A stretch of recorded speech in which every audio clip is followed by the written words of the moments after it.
자, 이번 시간은 우리가 2025년 대비 사소교사 합격 설명회를 진행하도록 하겠습니다. 작년과 더불어 올해도 역시 현재의 상황 이어서 한번 확인을 해보겠습니다. 자, 도서관 각 단체들이 일단 언론을 통해서 꾸준히 홍보를 현재 하고 있습니다.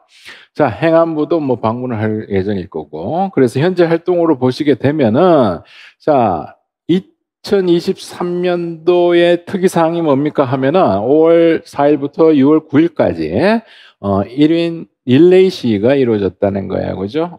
그래서 꾸준히 지금 TO 확보를 위해서 활동을 하고 있다는 겁니다. 자, 그다음 우리 디지털 리터러시 교과서 해서 나왔죠. 그죠? 나와서 계속 보완 단계를 거치고 있습니다. 그래서 도서관과 정보생활 2007년 이후에 나왔지만 그 이후로 다시 현 시대에 만든 디지털 리터러시 교과서. 지금 뭐 여러분들이 만족 못할 수도 있습니다만 앞으로 추후 보완을 거쳐서 가장 뭐 괜찮은 자료가 만들어질 것이다 하는 거 기대를 해봅니다. 자, 그다음 언론에 사서교사 필요성이 계속 홍보가 되고 있습니다. 그래서 새로운 기사가 뜨면은 내가 카페에다가 계속 올려드리고 있죠.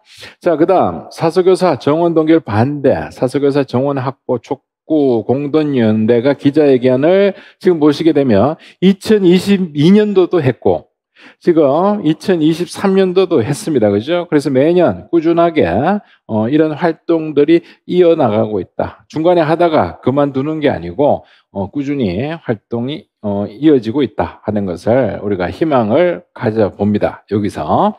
자, 그다음 위기와 기회를 우리가 생각해 본다면 지금 가장 위기는 바로 이거죠. 이거는 우리뿐만이 아닙니다. 지금 각계각층에서 예산 삭감 이 되고 있다는 거예요. 그래서 우리 교육계도 역시 예산 삭감으로 인한 스트레스가 이만저만이 아니다라고 하는 거. 자, 그다음 우리가 이럴수록 더욱더 새로운 뭡니까? 기회를 노려야 된다. 이 기회를 노리기 위해서는 내가 계속 주장한 게 있었죠. 자, 유아교육법에 사서교사가 제외되고 있다. 이게 상당히 뼈아픈 현실입니다. 그래서 여기 역량과 보고는 있는데 우리는 왜 안 되냐 이거예요. 그래서 이걸 반드시 제외시킬 것이 아니고 여기에 편입을 시켜야 됩니다. 그래서 요걸 확인해 보니 공립이 사립보다 규모가 더 크다는 겁니다. 지금 우리 TO가 줄어드는 시점에서는 이 TO 확보가 절실해 보인다는 거예요. 그죠? 자, 그다음 특수학교도 마찬가지입니다. 여기도 역시 사서교사가 제외되고 있다. 아예 없죠. 자, 그래서 전국에 여기도 약 177개 교가 있다는 겁니다. 이쪽에도 어느 정도 여지가 있다는 거예요. 갈수록 줄어들고 있지만 이런 것들을 어떻게 보면 하나의 기회로서 우리가 활용을 할 수가 있을 것이다 하는 거. 그래서 이런 것들도 우리가 이런 것도 하지만 이런 것도 연계해서 같이 한번 생각해 보는 거. 이런 것도 한번 고려를 해 봅니다. 자, 그다음 중등 경우에는 이제 고교 학점제 도입에 따라서 우리 사서교사 역할의 필요성이 대두가 되고 있다라고 지금 얘기를 하고 있죠. 자, 그래서 고등학교 우선 배정 후에 중학교 배정을 확대해 나가야 된다 하는 것도 어떻게 보면 하나의 기회적인 겁니다. 그죠? 자, 그다음 우리 정치적인 측면에 봤을 때 자, 총선이 4월에 있습니다. 근데 우리 그 시험은 하반기잖아요. 라고 얘기를 하는데 상반기에 이미 분위기가 총선 분위기가 형성이 되거든. 이때 픽스가 된다는 겁니다. 그렇기 때문에 이게 어떻게 보면 우리한테 기회일 수가 있습니다. 물론 정권 말에는 항상 TO가 여지가 있었잖아 우리가. 그죠? 그래서 이 정권 말과 이 기회 이런 것들이 우리가 가운데 있기 때문에 옛날에 MB 정권 때의 TO 제로 이거는 뭐 있을 수는 없겠지. 그래서 어느 정도 우리가 여기에 대한 또 희망도 가져봅니다. 자, 그다음 사서교사가 되어야 하는 이유. 지금 우리가 이 설명회를 들으시는 분들은 대체로 이제 공무직 기간제 많을 겁니다. 그래서 공무직 같은 경우는 왜 이제 사서교사를 준비합니까? 라고 하면 가장 많은 이유가 이거죠. 월급이 뭐 내가 열심히 일을 하고 있는 것 같은데 만족스럽지 못하다는 거고, 그 다음에 현재 이 공무직도 신규가 좀 점점 줄어들고 있습니다. 그죠? 예, 이거는 아까 우리 봤던 예산 삭감과도 또 연관이 되고 있다는 거예요. 그죠? 자, 그 다음 신분 차별을 많이 지적을 하고 있습니다. 그제? 똑같이 학교 선생으로서 내가 일을 하고 싶은데 뭔지 모를 괴리감을 느낀다라고 하는 분들. 자, 그 다음 이쪽도 있을 거예요. 기간제 같은 경우는 자, 계약에 대한 부담감. 그제? 1년 혹은 뭐 길게는 2년에 대한 연장도 가능하지만 언젠가 내가 떠나야 된다는 부담감이 있잖아요. 그죠? 그래서 머물 수 없다는 그런 부담감도 있고. 자, 이거 우리 사서 이마일 보면 계속 올라오죠. 방학 근무 어떻게 하나요? 하는 이런 문제. 이거는 뭐 학교마다 차이가 있습니다. 자, 그다음 성과급에서도의 역시 차별. 그래서 결론이 뭐냐면 이 차별에 대한 문제입니다. 그죠? 예, 차별. 그 다음에 내가 일한 만큼 나오지 않는다는 보수. 뭐 이런 것들이 현실적으로 작용을 하고 있는 겁니다. 자, 그러면은 사서교사 왜 해야 됩니까? 라고 질문을 했습니다. 자, 질문을 하면은 답변이 이렇게 돌아옵니다. 자, 이걸 우리가 사서교사를 논하기 이전에 이제 2023년 하반기를 우리가 생각을 하셔야 돼요. 지금 우리가 이 촬영하는 것은 2023년, 지금 현재는 뭐 마지막이지, 12월이지만 여러분들이 생각해야 될 게 뭐냐 하면 우리 대기업 있죠? 구조조정을 생각하셔야 돼요. 자, 대기업의 구조조정은 매년 하고 있는 거 아닙니까? 라고 우리 보통 얘기를 하거든요. 자, 그런데 앞에 어떤 단어가 붙나? 대규모라는 겁니다.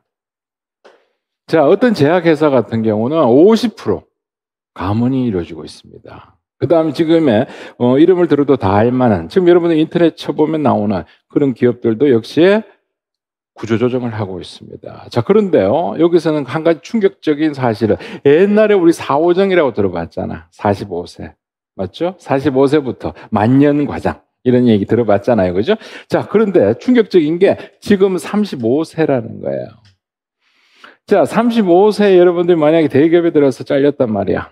구조조정 당했어. 자, 나오면 뭘 해야 되느냐? 힘들죠. 생각하는 것만 해도 상상이 안 됩니다. 그만큼 어렵습니다. 왜? 밖에 나왔을 때는 이제 정글, 밀림이잖아.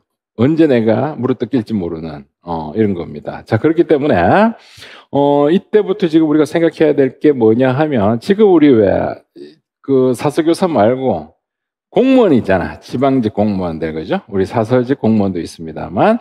자, 인기가 없다라고 하지만, 이제 어떻게 됩니까? 인플레이션 이후에 대규모 감원이 있으면은 다 어디로 이동을 할까요? 그분들이 또. 그렇지, 공무원 쪽으로 또 이동을 하게 됩니다. 그래서 이게 왔다 갔다 하는 거예요. 한 번은 인기가 떨어졌다가, 또 한 번은 인기가 또 올라가겠지, 그지? 그럼 절정이 이르면 다시 떨어지겠죠. 언제? 경기가 좋아지면. 근데 지금 경기가 좋아질 기미가 안 보인다는 겁니다. 인플레이션도 그렇고, 그죠? 자, 그래서 지금 우리가 생각해야 될 것은 사서교사를 하려고 하는 이유가 뭡니까? 하면은 아까 그 두려움 뭐였어요? 아까 기간제 할 때도 1년, 6개월, 2년, 재계약 못하면 떠나야 되잖아. 그런데 사서교사가 되면 뭐가 된다? 정년이 보장된다는 거예요. 그죠? 그 다음에 또 뭐가 있습니까? 정년 연장의 꿈. 지금 65세가 이제 보편화되는 추세입니다. 맞죠? 자, 그 다음에 노후의 연금. 즉, 여러분들이 이제 나이가 들어서 정년을 하더라도 여유있게 생활을 할 수가 있게 된다는 거예요. 이것만큼 큰 메리트는 없죠. 자, 그 다음에 두 번째, 호봉제가 적용됩니다. 그래서 30년 근무하면 평균 7천만 원 이상이 더 여러분들이, 받게 된다는 거고. 자, 그 다음에 공무원 연금 지금 뭐 어느 정도 형편이 없습니다 얘기하지만 경기가 좋아지면 또 좋아지겠지. 그러면 어떻게 된다? 결혼자금, 병원비, 대출이 용이합니다. 그 다음에 퇴직금에다가 매달 구자 별도로 또 돈이 또 적용이 됩니다. 자, 요거는 이제 65세는 아까 내가 얘기했던 요렇게 연결이 되겠죠. 정년 연장의 꿈. 그 다음 자신만의 생활이 가능하다는 거예요. 자, 자신만의 생활이 가능하다? 좀 더 구체적으로 얘기해 주세요 하면은 우리가 기업에서 뭐 35세 이전에 나가시는 분도 상당히 많습니다. 그러면 왜 이 좋은 직장을 때리칩니까? 라고 얘기를 하면은 대체로 다 이걸 들어요. 군대 문화. 맞죠? 자, 그 다음 어느 정도의 언어 폭력. 내가 언어 정도라고 하는 것은 요즘에 이제 하도 이런 것들 신고 많이 당하니까 그나마 좀 덜합니다. 덜 하더라도 기분 나쁜 거는 마찬가지입니다. 욕을 안 해서 그렇지 다른 방법으로 기분 나쁜 경우도 많이 생깁니다.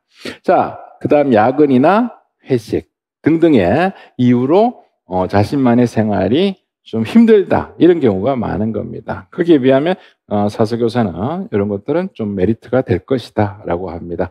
자, 하지만 내가 항상 얘기합니다. 여러분들이 어떤 직장이든 월급을 받는 그 순간 거긴 다 지옥입니다. 이게 100% 행복하다라고 우리가 얘기할 수는 없지만 그나마 우리가 이러한 장점이 있더라 하는 것들을 보여드린 거고. 자, 그 다음에 이제 본격적으로 우리가 시험을 준비하게 되면 전공 과목을 나누는데, 자, 어떤 분들은 8개 과목이다. 어떤 분들은 7개 과목이다. 이렇게 말들이 많은데 나는 7개 과목으로 분석을 합니다. 자, 왜 그러냐? 나중에 뒤에 과목별 분포도를 보아도 알겠지만 7개로 가는 게 가장 타당하다는 거예요. 그래서 우리가 편의상 교과 내용학과, 교과 교육학으로 나눴을 때, 자, 교과 내용학 같은 경우는, 자, 이거 2개 합해서 뭐라고 그래요?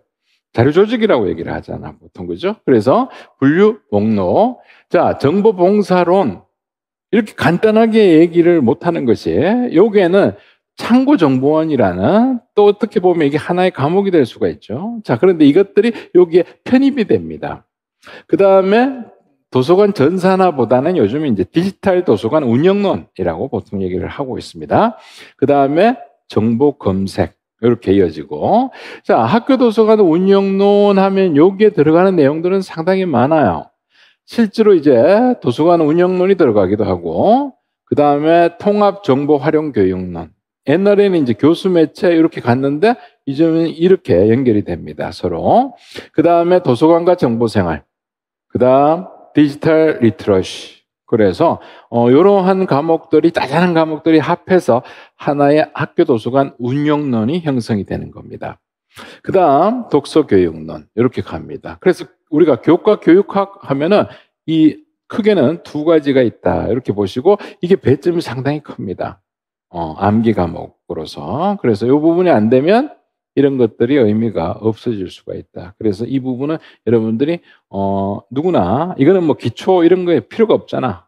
이거는 여러분들이 공부 노력하는 만큼 딸 수 있는 과목이다. 이렇게 갑니다. 그래서 편의상 학원에서는 이렇게 구분을 할 겁니다. 그 다음에 전공 과목도 7개 과목으로 나눠서 수업을 진행할 것이다. 이렇게 생각을 해 두시기 바랍니다.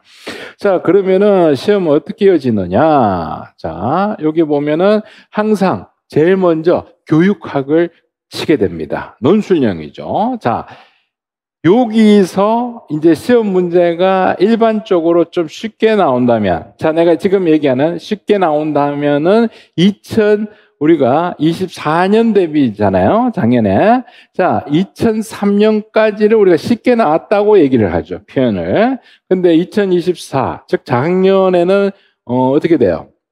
어렵게 되죠. 문제가. 자, 어렵다는 것은 그 이전의 어떤 내용들, 이런 내용들이 좀 많이 응용되는 문제들 이런 게 많았다는 얘기입니다. 자, 그래서 여기서 쉽게 나왔다면 여기서 우리가 힘을 얻는데 여기서 만약에 어렵게 나오면 어떻게 돼요?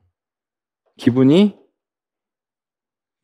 다운됩니다. 그죠? 그래서 이게 영향을 엄청나게 많이 받는 거예요. 교육학이. 그리고 우리가 이걸 골고루 공부를 해 두시라는 얘기가 바로 그겁니다. 교육학을 공부를 좀 등한시한다면은 이 전공에 영향이 상당히 크게 미친다는 거예요.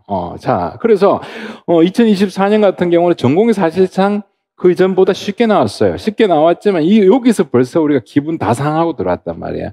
그러니까 아는 것도 막 틀리게 되는 거예요. 그죠? 자, 그래서 멘탈 관리가 대단히 중요하다. 이 부분에서. 자, 그 다음에 우리가 일반적으로 교육학 괜찮았어요. 아주 좋았어요. 자, 전공 A 들어가니까, 야, 이거 배운 데서 다 나왔네? 이렇게 되면 기분이 막 업됩니다. 그지? 이 만점 나오면 어떡하냐? 이러다가 언제 박살 납니까? 항상 전공 B에서 박살이 납니다. 우리가 전공 B에서 박살이 나요. 그래서 끝까지 긴장을 늦추면 안 된다는 건데, 우리는 뭐 끝까지 긴장이고 나발이고, 작년 같은 경우는 여기서 박살나고 여기 와서 들쑥날쑥 여기서 거의 완전히 괴사를 당하는 이런 경우가 좀 많지는 않았습니다. 우리 회원분들이 보면은 이번에 잘 쳤어요. 잘 쳤지만 요게 좀 신경이 거슬렸죠, 그죠? 자, 그래서 뒤로 넘어가서 자, 전공 B 역시 가장 어렵다 하는 것들 우리가 생각을 합니다. 그래서 전공은 보통 우리가 80점입니다. 만점이. 그 다음에 교육학은 20점이에요. 하지만 20점 무시 못할, 그죠? 점수가 된다는 겁니다. 자, 그러면 우리가 여기 와서 배점 현황 한번 보는데요. 자, 이 배점 현황은 내가 항상 해마다 설명을 하지만 배점 변동이라는 걸 좀 염두에 두셔야 돼요. 이게 고정적인 과목이 있고 배점이 변동성이 있는 과목이 있습니다. 자, 여기서 우리가 편의상 분류 목록은 항상 244로 이어집니다. 이거는 고정적이에요. 항상 244로 이어집니다. 자, 그래서 이 두 개를 합하면 20점이에요. 그래서 244 변동성이 없습니다. 두 과목은. 자, 그 다음 또 하나의 변동성이 없는 게 있어요. 그게 뭐냐? 정보 검색입니다. 자, 밑에 보세요. 검색. 자, 2244가 되기도 하고 그냥 444로 가기도 합니다. 요거. 그래서 444냐 244냐 이렇게 가기도 하지만 이것도 역시 몇 점이다? 12점입니다. 자, 그래 정리합니다. 분류 목록 정보 검색은 변동성이 없다. 이렇게 갑니다. 자, 하지만 네, 여기 보세요. 파란 걸로 표시를 했습니다. 자, 독서 교육을 한번 보세요. 2444 이렇게 갑니다. 자, 그런데 이게 변화가 있죠. 어떨 때는 12점, 즉 이게 없을 수도 있고 그러면 444로 가죠. 어떤 한 해는 이게 들어가기도 합니다. 근데 작년 같은 경우는 뭐예요? 많았습니다. 2444라는 것은 상당히 배점 현황이 많아졌고, 자, 그 다음 학도 같은 경우도 보세요.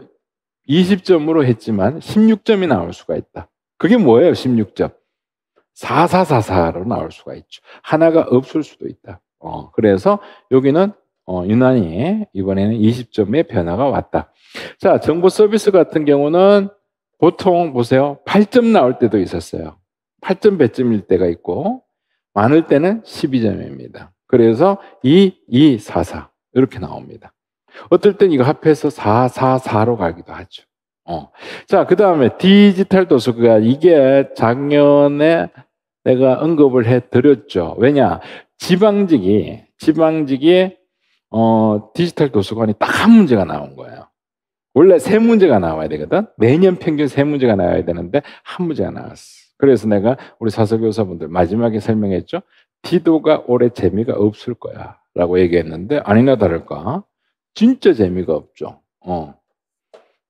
12점 이렇게 가야 되는데 여기 몇 점 나왔어? 6점 나와버린 거야. 그죠? 6점, 10점 이런 식의 변화가 있었다는 겁니다. 그래서 2024년도는 얘가 인기가 배점이 비중이 좀 줄어든다는 겁니다. 그죠? 하지만 우리가 이 고정적인 과목들은 분류 목록 정보 검색은 반드시 고정돼 있으니까 요 내용들은 먼저 따야 되고 그 다음에 작년 같은 경우는 도쿄 학도의 배점이 상당하죠. 몇 점입니까? 합하니까 34점이에요. 그래서 이게 돼 있다면 고득점으로도 갈 수 있었다는 겁니다.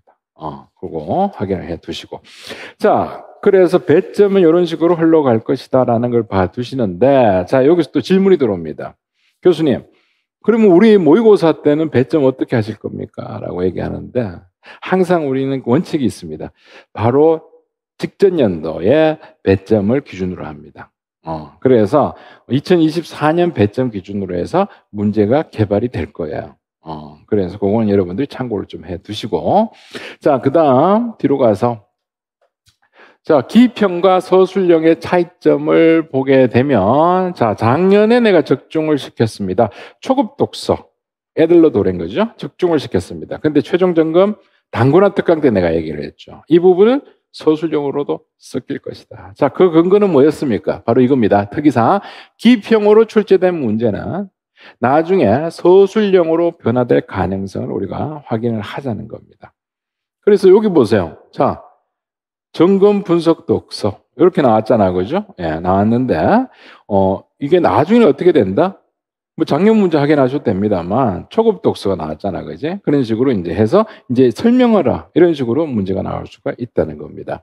자, 그다음 밑으로 와서 자, 어떤 분들이 또 이렇게 합니다. 자, 모의고사 문제가 왜 이래 디테일합니까? 라고 얘기를 하거든요. 이거 왜 이렇습니까? 라고 얘기하는데, 그렇게 질문하시는 분이 방향성을 잘못 잡으신 분들이에요. 모의고사를 가지고 이 문제가 지엽적이다 이렇게 얘기하시는 분들은 분석이 하나도 안 된 겁니다. 혹은 2020년 이전에 공부하신 분들이에요. 그러다가 갑자기 이제 세상이 바뀌어서 다시 오다 보니까 세상이 바뀐 줄 못 느끼는 거예요. 그게 뭐냐? 단적인 예가 바로 이런 스타일입니다. 자, 2020년부터 자주 등장하는 타입인데 이걸 못 느꼈다는 것은 문제가 있는 거죠. 본인이. 자, 그러면 이게 왜 문제에 대한 느낌이 다르냐? 자, 보세요.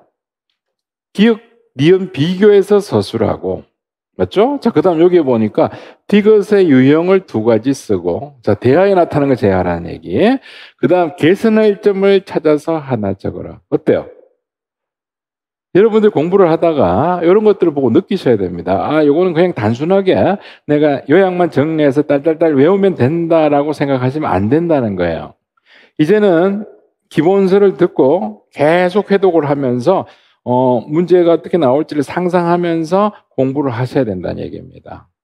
그냥 요약, 그냥 외워서 시험장 가겠다. 이렇게 하면은 이런 문제가 하나도 안 풀리고 요즘은 대체로 다 이런 식으로 나옵니다. 문제 자체가, 그죠? 예, 그래서 이 방식에 익숙해져야 된다. 하는 거 봐두시고. 자, 그래서 결론, 이런 겁니다. 자, 요 뒤에 오니까 서술형은 지문이 점점 길어집니다. 그 다음 대화형, 이런 것들이 아주 다양하게 묻고 있어요. 그래서 단순하게 요약 정리해서는 대비를 할 수가 없다는 겁니다. 그 다음 문해력이라고 우리가 보통 얘기합니다. 문장 분석하는 능력이 요구가 됩니다. 그래서 기본서를 어떻게 해야 된다? 세부적으로 보는 연습을 하셔야 된다는 겁니다. 거기서 한 줄짜리 특이한 점 있죠. 네, 이런 것들도 잡아내는 연습. 이건 수업 시간에 우리가 해볼 겁니다. 여기서. 자, 그 다음, 학원의 모의고사는 어떻습니까? 모의고사 많이 한다고 성적 오를까요? 절대 안 오릅니다. 모의고사. 자, 뭐냐? 나올 걸 우리가 준비를 해야 되겠죠. 자, 그래서 학원의 모의고사 종류는 크게 주력은 4가지입니다. 4가지가 있고 여러분들 도와주기 위한 시즌 모의고사는 별도로 우리가 지원을 하고 있습니다. 판매를 따로 하고 있고 이거는 수업 내용이 아니라 여러분들이 직접 실전같이 풀어보고 성적을 확보하셔야 돼요. 여기서. 자, 그럼 여기부터 한번 보겠습니다. 자, 제일 처음에 기평 모의고사. 기평이라고 하는 것은 우리가 보통 공무원들 객관식 문제가 그 당해 연도에 우리 쪽으로 넘어오는 사례가 상당히 많이 보였습니다. 그렇기 때문에 6월 달에 지방직 문제나 이런 것들이 시험이 끝나잖아요. 그죠? 그러면 그걸 내가 주관식으로 기평으로 변형을 시킬 겁니다. 해서 그 해의 이슈가 뭔지를 여기서 우리가 파악을 해내야 되기 때문에 대단히 중요한 내용입니다. 그래서 여기서 거의 적중이 많이 되고 있잖아. 그지? 꾸준히. 자, 그 다음 8월에는 우리가 보통 7월 말 내지 8월입니다. 정확하게 8월이다라고 얘기할 수는 없는데 그 이유가 실제로 우리가 여기 G스쿨에서 중고등학교 빌려서 시험 칩니다. 거기서 교육하고 같이 현장 감각을 익히기 위해서 현장에서 직접 실시하는 모의고사다. 이렇게 보시면 돼요. 그래서 이거를 현장 모의고사라고 하는데 자, 이때 우리 8월이면 여러분들이 준비가 다 안 돼 있을 겁니다. 그런데 준비가 잘 안 돼 있는 상황에서 현장에 가서 시험을 치면 상당히 곤욕스럽겠죠. 그렇기 때문에 이때는 내가 힌트를 다 드립니다. 영역을 다 줍니다. 물론 영역을 준다고 해서 만점이 나오지는 않습니다. 그래서 요거 정도는 꼭 봐라 하는 거, 이걸 한번 해 두시고. 그 다음 10월에는 우리가 이론들이 다 끝났을 거 아니야. 그래서 이때 한번 최종 모의고사를 한번 쳐봅니다. 자, 그 다음 11월에는 사실 이때부터 수업을 하기보다는 뭐다? 모의고사로 여러분들이 감각을 익히셔야 돼요. 그래서 마무리 4회 정도 해볼 겁니다. 그래서 이걸 끝으로 해서 1년 농사가 끝난다. 이렇게 보시는데, 이거는 뭐죠 하면은, 이거는 여러분들 시즌 9, 10, 11이 있는데, 기존에 계속 해오신 분들은 11만 풀어보시면 되고, 올해 처음 준비하시는 분들은 9, 10, 11 다 한번 해보시기 바랍니다. 여기서도 아주 중요한 내용들을 시즌 11에는 이미 먼저 반영을 다 시켰습니다. 키포인트 되는 용어들. 그래서 요것도 따로 한번 풀어보시고, 그래서 이걸 합했을 때 여러분들이 이제 성적이 어느 정도 나오는지 요게 파악이 되면서 나중에 우리가 상담을 할 겁니다. 지역 상담에서 어느 지역을 쓸 거냐 하는 게 나옵니다. 자, 그래서 여기 정리합니다. 기평 모의고사는 공무원 시험을 변형할 것이다. 그래서 여기 반드시 한번 풀어보는데, 자, 특이사항이 뭐냐면, 아까도 내가 얘기했지만, 상반기 지방직 정보봉사 중에 디지털 비중이 줄어들었다 그랬고, 실제 사서교사 임용시험에서도 줄어들었다는 것을 우리가 알아낼 수가 있습니다. 그죠? 자, 그럼 사례를 한번 봐야 되겠죠? 자, 실제 지방직에서 갑자기 이게 처음 등장합니다. 2022년도에 LOD가 처음 등장을 했고, 자, 밑에 실제 사서교사에 보니까 여기도 역시 그러면 뭐가 등장을 했을까? 그렇죠? 기억니언인데, 뭐 콜리스넷은 항상 나왔으니까, 자, 니언 보세요. 어때요? 연결이 되죠? LOD가 연결됐죠? 예. 그럼 작년 같은 경우도 도서관 정보나루가 또 등장을 했잖아, 그지? 그런 식으로, 앞쪽에 시험 쳤던 것들은 어떻게 보면 우리한테는 인트로라고 보시면 돼요. 그래서 바로 연결이 된다. 이렇게 생각을 하시면은, 쉽게 문제를 우리가 확보하실 수가 있다는 겁니다. 자, 그 다음, 여기 가서 현장과 최종 모의고사는 뭐냐? 자, 8월 현장은 중심 주제가 미리 공개가 된다는 거예요. 어떻게 보면은, 이건 아주 중요한 내용들이겠죠. 가장 중요한 내용들을 여기 모아서 우리가 미리 모의고사를 한번 쳐본다는 겁니다. 그 다음에 10월에는 자신의 실력대로 쳐야 되겠죠. 이때 힌트 또 달라 그러면 의미가 없습니다. 그죠? 자, 그 다음 시즌 모의고사는 실제 배점 기준에 맞춰서 시즌 하나당 2회씩 출제가 됩니다. 물론 문제가 어렵습니다. 이 부분이. 문제가 어렵고. 그래서 여기에서는, 시즌은 카페 회원 누구나 구입이 가능합니다. 뒤에 해설이 잘 돼 있기 때문에 이 문제를 풀어보시면은, 충분히 혼자서도 하실 수가 있을 겁니다. 이 부분은. 자, 그 다음에 마무리 모의고사. 이게 최종 모의고사입니다. 실제로 보니까 신경량 내용들을 중심으로 많이 하다 보니까 작년 같은 경우도 우리가 적중률이 상당히 높았던 것은 바로 이런 내용들이 있다는 거예요. 이렇게 체계적인 준비 과정이 있었다 하는 거. 자, 그 다음 모의고사가 왜 필요합니까? 라고 하는데, 여러분들이 성적 관리가 대단히 중요합니다. 그래서 만약에 내가 삼수를 했다 하면은 이제 상담을 할 때 본인이 한 몇 점 정도 나옵니까? 하면 대답 못 하시는 분들이 상당히 많아요. 그게 뭐냐? 관리가 안 돼 있다는 겁니다. 본인이. 그래서 지금부터라도 여러분들이 처음 준비하시는 분들은 말할 것도 없고, 만약에 장수생 분들은 지금이라도 안 늦었으니까 자기 점수 관리가 필요하다는 겁니다. 그래서 본인이 점수가 없으면요, 지역 선택 도움을 받을 수가 없습니다. 요건 나중에 뒤에 가서 우리가 실제 사례를 보면서, 그죠? 내가 설명을 한번 해 드리겠습니다. 자, 그러면은 우리가 합격으로 가는 공부 방법에서, 자, 장수생들의 특징이 뭐냐? 자, 장수생분들은 내년에 점수가 오른다, 더 오른다. 왜? 올해 공부를 내가 이만큼 했으니까. 근데 올해 한번, 작년하고 올해 합하면 내가 내공이 2배가 될 거야. 이렇게 얘기하거든. 그 다 뻥입니다. 이거는 왜냐하면은, 짧게 잡으면 언제부터 시작하냐면, 5월부터 해요. 이분들을 보면. 5월부터 한다는 것을 이미 다 까먹고 시작하는 거거든. 그래서 떨어졌다 하면 바로 12월부터 준비 들어가야 된다 그랬잖아, 내가. 요즘엔 또 우리가 많이 바뀌었습니다. 12월부터 실제 준비하시는 분들이 지금 많아지고 있습니다. 그 다음, 이거, 기출 중심으로 공부한다? 자, 이게 가장 대표적 사례가 지방직입니다. 지방직 준비하시는 분들 있죠? 공무원 분들 작년에 완전히 박살이 났습니다. 왜 그러냐면 맨날 기출 응용, 기출을 했는데 작년에 군무원 문제 보면 10개 중에 60%가 있죠. 다 신규입니다, 문제가. 그러니까 손도 못 대고 다 박살이 난 거예요. 그래서 이거 자꾸 너무 믿지 마세요. 기출도 기출 가시면 안 돼요. 이거 변형시키는데 그 다른 영역이 변형됩니다.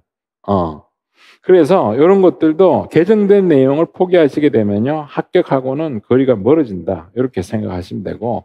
자, 그다음 우리 기간제분들, 공무직분들 많을 겁니다. 자, 요거 꼭 지키자 그랬죠? 저녁 7시부터 새벽 1시까지는 여러분들 항상 집중을 하셔야 되는데, 이것도 부족하다 하시는 분들은 점심 퇴근 후도 여러분들 활용을 하셔야 되는데요. 자, 식사 시간도 줄이세요. 나와서 차려서 먹을 생각하지 말고 빨리 먹을 수 있는 거, 그 다음 소화 잘 되는 거, 이런 걸 중심으로 바꾸시는 것이 시간을 그나마 절약하는 겁니다. 그 다음 많이 먹어서 좋냐? 잠만 옵니다. 그죠? 그래서 조금 줄일 필요가 있다 하는 거. 자, 그 다음 점수 관리. 아까 내가 해야 된다 그랬죠? 지역 위에서. 그 다음 목표가 있어야 됩니다. 자, 목표라고 하는 것은 뭐 당연히 합격이겠지만 단기 목표가 필요해요. 그래서 우리가 모의고사가 월별로 돼 있잖아. 그러면은 몇 점까지 확보해서 내가 어떤 지역은 어느 정도 갈 수 있겠다 정도가 본인 스스로 감으로 나와야 됩니다. 그런데 그게 안 돼 있다는 것은 계속 그런 식으로 흘러가는 거죠. 자, 그래서 여기 보세요. 그러면 어떤 식으로 작전을 짜야 되느냐? 자, 교육학 내가 15점밖에 못 따. 생각하면 전공에서는 한 60점까지 내 자신 있어. 그러면 최소 몇 점이에요? 75점이잖아요. 이거 우리한테 고수입니다. 75점 하면은 전공 60점 이상 나오면 이거 우리 잘하는 거예요. 난 부끄러워서 내가 얘기는 안 하지만 잘 나오는 겁니다. 다른 전공 같았으면 한두 개 틀리면 끝이잖아. 세네 개 틀리면 끝인데 우리는 75는 희망이 엄청 보입니다. 뒤에 나중에 보여드릴게요. 자, 그러나 전공 55에서 60으로 가는 길이 어떨까요? 험합니다. 그래서 이 판을 뒤집어야 돼요. 이 판을 뒤집는다는 얘기는 무슨 말이냐 하면 기존에 내가 공부했던 패턴을 다 바꾸라는 얘기입니다. 책에 여러분들이 작년에 공부했던 책에 밑줄이 꺼져 있으면 그걸 아예 버리고 새로운 걸로 해서 강조점을 한번 바꿀 필요도 있습니다. 왜? 매년 트렌드가 바뀌니까. 그죠? 자, 그 다음 용어 확실하게 가야 됩니다. 용어 헷갈리면 안 된다는 거예요. 이런 거 헷갈리면 안 되고 확실하게 처음부터 공부할 때 용어는 정확하게 잡아두고 들어갑니다. 자, 그 다음 객관식 문제 주관식으로 연습을 하는 거. 이거는 우리 이론할 때 매번 하는 겁니다. 이론 단원 끝나면 객관식 문제 가지고 이건 어떻게 변형될까 하는 것들을 내가 설명을 해드리잖아요. 그죠? 자, 그 다음 뒤에 가니까 자, 한 번 더 강조합니다. 자, 이거 보세요. 지방직 문제가 밑에 보세요. 410. 또 나왔죠, 그죠? 예. 아까 봤죠? LOD 나오니까 LOD 나왔잖아. 410 나오니까 같아. 410 또 나왔죠, 그죠? 예, 그런 겁니다. 이런 거. 그래서 하도 안 믿길래 한 번 더 넣어드린 겁니다. 자, 그 다음 뒤로 가서 자, 임용 문제는 표가 시험에 잘 나옵니다. 그렇기 때문에 내가 여러분들이 요약하지 말라고 한 겁니다. 요약을 하다 보면 이 표를 어떻게 해요? 표가 있다고 귀찮다고 건너뛰거든요. 그러면 표가 시험 문제 나와버린다고. 그래서 요약을 하시더라도 굳이 표가 나오면 그냥 책에 거를 요약 복사해서 붙이세요. 표를. 그게 더 빠릅니다. 그걸 언제 여러분 손을 그리고 PPT를 합니까? 그지? 그냥 복사 떠서 붙여가지고 거기 화이트로 좀 지워서 메꿔 넣는 연습. 이런 것들을 좀 하시라는 겁니다.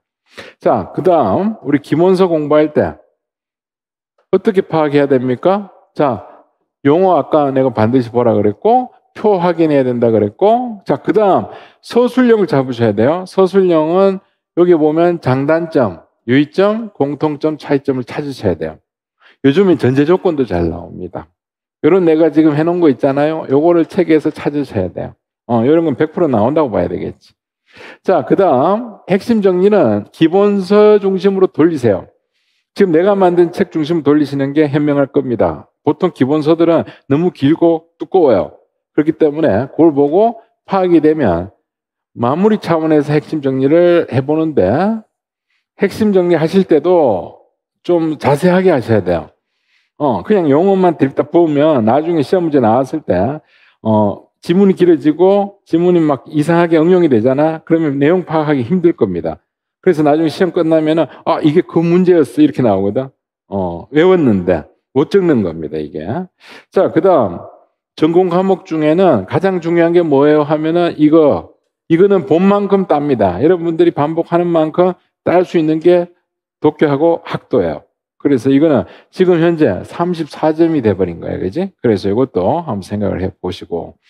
자, 그 다음에 그렇더라도 모든 과목은 균형 있게 봐야 된다는 겁니다. 그러면 전공은 12월부터 하는데 교육학은 5월부터 해야지 이거 하면 망한다는 거야. 전공하실 때 교육학 같이 시작하시는 게 좋습니다. 이 부분은.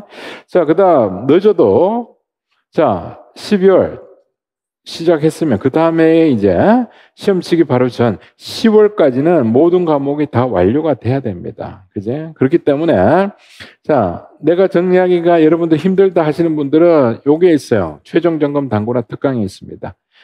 시험장에 가실 때는 마지막에 요것만 들고 가라 그랬잖아. 그래서 작년도에 재미를 많이 봤죠. 요거 내가 나온다 그랬잖아요, 여기서. 그런데 실제로 좀 효과적이었다 하는 거. 자, 그 다음 2차는 또 다른 시작입니다. 1차가 끝나면 스트레스가 끝날 것 같죠? 2차 가면요 머리가 더 터집니다. 그렇기 때문에 2차 하실 때 자, 1차 합격자 발표 나서 준비하면 늦어요. 그래서 1차 끝났을 때 우리 카페 같은 데 보면 뭐 사서 교사분 모십니다 이런 거 막 올리잖아.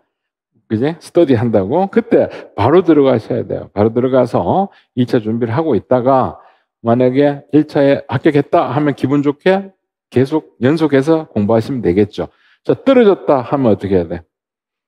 그렇지. 다시 뭐 1차 준비를 하시거나 아니면은 감을 키우기 위해서 뭐 한번 같이 가보는 것도 좋은데 뭐 그건 여러분들 알아서 해야 되겠죠.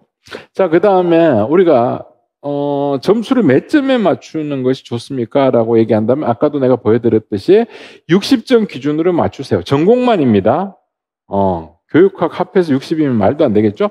전공만 해서 60점 기준으로 해서 내가 몇 점을 더 올리느냐를 생각하셔야 돼요. 60에서 끝날 것이 아니라, 그지? 자, 그 다음, 이제 경쟁률을 한번 보겠습니다. 뒤로 가서. 자, 2023년도 이거는 뭐 몇 명 안 뽑았잖아, 그죠? 예, 그래서 요거는 뭐 이런 식으로 경쟁률이 돼 있더라. 한번 확인하시고. 자, 2024년도 한번 보세요. 그 다음에 이제 76명 뽑으니까, 이거는 이제 지역적으로 흩어지는 경우가 많죠. 지역적으로 이제 흩어집니다. 내가 여기에 이렇게 표시를 해드렸는데, 자, 그런데 이거보다는 내가 뒤에 분석해 놓은 자료를 보시는 게 더 깔끔하죠. 자, 이걸 보시는 게 좋습니다. 자, 지원자 수가, 줄어들고 있습니다. 그러면 이렇게 얘기할 거예요. 지원자 수는 작년에 합격했으니까 빠져나가니까 당연히 지원하시는 분이 줄어드는 거 아닙니까? 이렇게 얘기하시는 분은 좀 생각이 잘못됐죠. 왜? 졸업하는 사람 없습니까? 신규가 있을 거 아닙니까? 새로운 졸업하신 분들이 또 들어가니까 늘어나야 정상이겠죠. 그런데 여기 보세요. 47명이 줄어들었습니다. 이건 뭐냐? TO가 옛날보다 많지 않으니까 겁먹고 포기하시는 분들, 이런 분들이 나옵니다. 하지만 100명은 안 넘어간다는 거예요. 그죠? 한 4, 50명 정도의 포기자가 있지만 또 이제 TO가 늘어나면 또 우리가 800명 이상 되겠죠. 자, 그래서 여기 총 지원자 수는 657명이었다. 자, 그럼 수도권부터 우리가 한번 생각을 해보겠습니다. 자, 대체로라고 내가 여기에 넣었는데 이 의미는 뭐냐면 옛날 대비예요. 옛날에 우리가 100명 넘게 뽑을 때입니다. 그죠? 그러면 지역적으로 골고루 뽑았다는 얘기거든. 자, 그럴 때 보통 보면은 선호도가 경기 초등, 서울, 중등, 인천, 강원 순으로 이제 선호도가 생겨나는 거예요. 그런데 이걸 여러분 잘 보셔야 돼요. 왜냐? TO가 골고루 흩어졌을 때 내가 어디로 갈까를 여기서 생각을 해 보셔야 됩니다. 그런데 올해는 이라고 하는 것은 2024를 얘기하는 겁니다. 그죠? 예.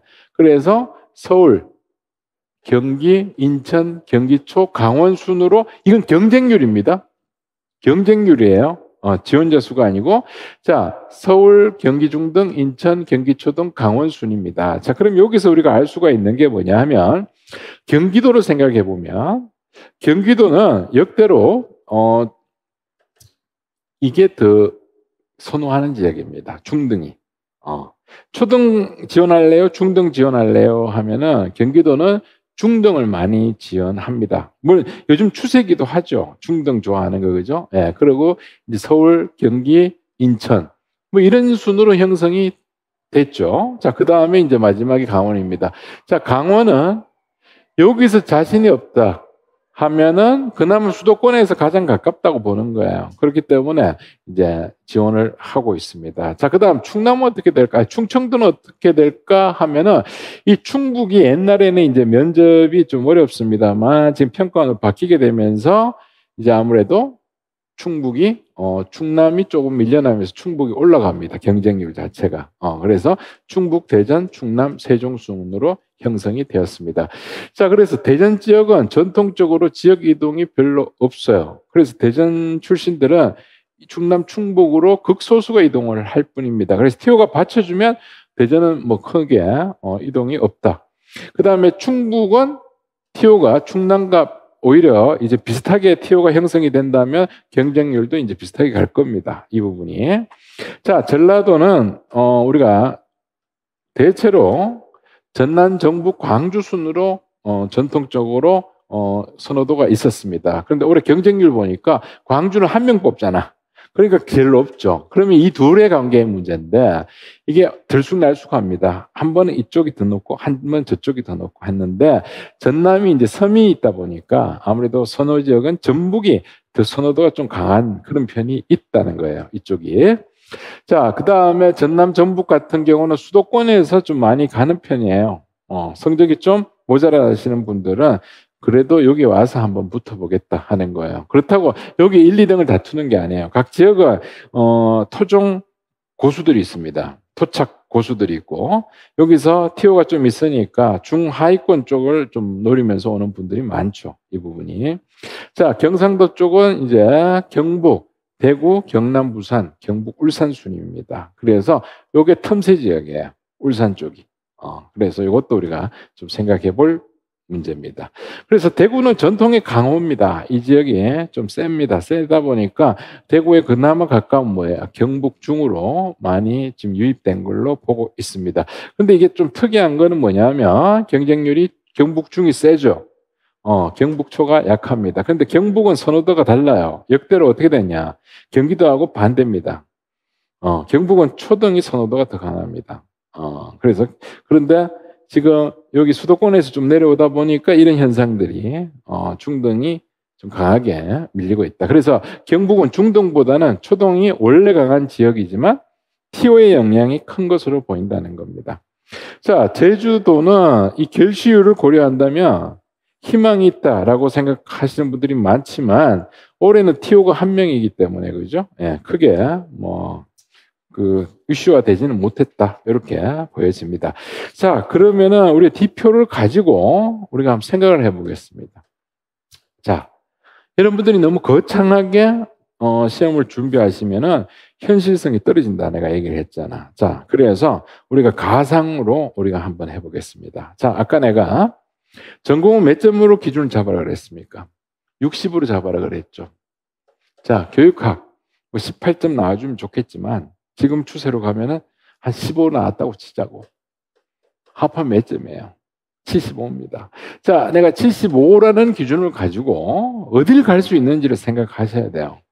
자, 이 75를 가지고 이 격전지 있잖아요. 어디, 광주, 대구 이런 격전지를 싸울 게 아니고, 격전지가 아니고 좀 안전하게 가자 이거예요. 75를 가지고, 그죠? 자, 그러면은 서울은 되겠습니까? 안 되겠습니까? 자, 항상 있잖아. 역대 성적에서 평균점을 내면 낮아집니다. 그런데 역대 성적에서 최고점에 걸어놓고 기준을 보시면 훨씬 안전하죠. 들어가기가, 그죠? 자, 그러면은 예를 봅니다. 경기초등 한번 보세요. 자, 할만하죠? 75, 73. 그죠? 자, 그 다음 여기 갑니다. 경기중등으로 갑니다. 최고점 걸었습니다. 할만하죠? 근데 불안하죠. 1, 2점 점수입니다. 그죠? 자, 그 다음에 인천 최고점 73이죠. 자, 그 다음 대전. 자, 한 명 뽑으니까 그래 75입니다. 이런 것들이 지금 골치 아픈 거죠. 자, 그 다음에 세종 77.67. 그 다음 밑으로 봅니다. 자, 그 다음에 강원 68. 이렇게 갑니다. 그러니까 요게 맞춰졌을 때는 어떻게 돼요? 안전하게? 만약에 수도권에서 내가 치겠다 하면은 안전한 게 뭐다? 강원 그나마 가까운 지역. 그죠? 예, 이렇게 가는 거예요. 자, 그래서 지금 내가 하는 방식을 아시겠죠? 공부를 하실 때 이 기준을 잡으셔야 돼요. 이 기준을 내가 60을 잡을 거냐? 자, 수도권은 좀 이게 좀 불안불안하다. 여기 역대 성적을 보니까. 그러면 한 6, 5로 잡으면 되겠지. 6, 4나. 이런 식으로 잡아놓고 거기에서 그러면 여러분 동기부여가 될 겁니다.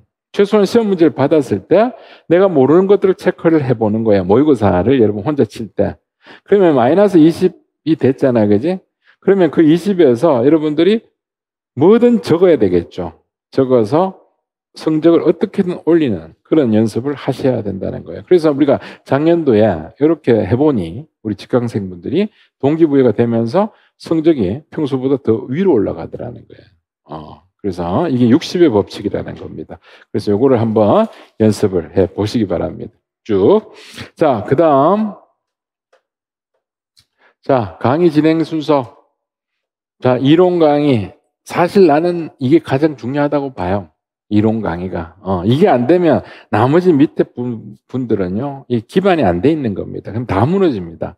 자, 그래서 이론은 역시 올해 우리가 문제점이 있었던 부분은 다 개선을 했습니다. 그 다음에 개정된 내용들이 있죠. 이런 부분을 다 집어넣었습니다. 그래서 순서는 분류 이론부터 기출. 그래서 올해는 달라진 점이 기출이 상반기 패키지, 즉 이론 패키지에 흡수가 돼요. 흡수가 되고 교재는 전부 개정됩니다.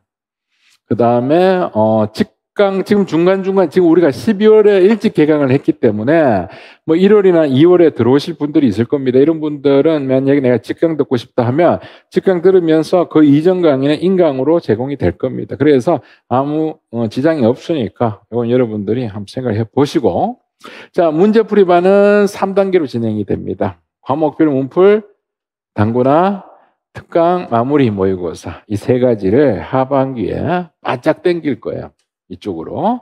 자, 특강 하면은 특강반은 이제 매달 있다고 보시면 되는데, 자, 스텝은 뭐냐? 실습용입니다. 그래서 우리가 이론에서 못 잡았던 내용들이 있다면 실습에서 집중적으로 관리가 될 겁니다.